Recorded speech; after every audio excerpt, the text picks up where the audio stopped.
Setelah melalui proses penyelidikan dan pengejaran selama 13 hari, jajaran Polresta Kupang Kota akhirnya berhasil menangkap pelaku penikaman penjual semangka di depan alun-alun Kota Kupang.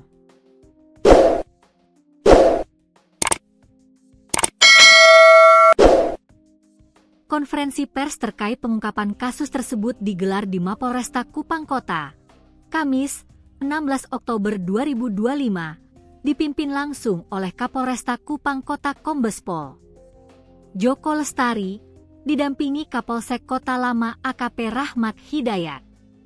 Dalam keterangannya, Kombes Joko Lestari menjelaskan bahwa peristiwa tragis itu terjadi pada Jumat, 3 Oktober 2025 sekitar pukul 4 WITA, di Lapas Semangka di Jalan Timur Raya, Kelurahan Kelapa Lima, Kecamatan Kelapa Lima, Kota Kupang. Korban dalam kasus ini adalah Selvin Pah, 56, yang meninggal dunia akibat luka tikam di bagian dada kiri, dan Rion Dasi, 44, yang hingga kini masih dirawat dalam kondisi kritis di rumah sakit. Korban Rion mengalami 4 luka tusukan, 3 di dada kanan dan 1 di leher kiri. Saat ini masih menjalani perawatan intensif setelah menjalani operasi, jelas Kapolresta. Setelah kejadian, tim gabungan dari Satreskrim Polresta Kupang Kota, Polsek Kota Lama, dan Ditreskrimum Polda NTT langsung melakukan olah tempat kejadian perkara, TKP, dan memeriksa sejumlah saksi. Dari hasil penyelidikan, identitas pelaku diketahui berinisial BA alias Bento, yang kemudian diketahui melarikan diri ke wilayah Kabupaten Belu.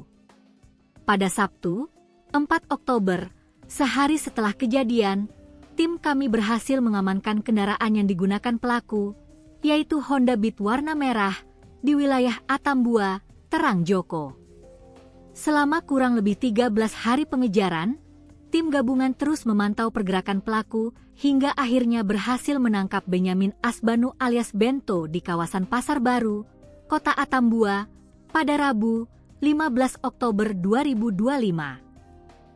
Dari hasil pemeriksaan terhadap tersangka dan saksi-saksi, dipastikan bahwa tersangka Bento adalah pelaku yang melakukan penikaman terhadap korban Selvin dan Rion, tambah Kapolresta. Polisi juga berhasil mengamankan sejumlah barang bukti, di antaranya 1. Sebilah pisau yang digunakan pelaku untuk menikam korban. 2. Tas milik tersangka yang berisi 2 unit handphone. 3. Kendaraan motor Honda Beat merah dengan nomor polisi DH5061 HK yang digunakan saat kejadian. 4. Baju pelaku dan baju korban, yang kini diamankan untuk pemeriksaan lebih lanjut.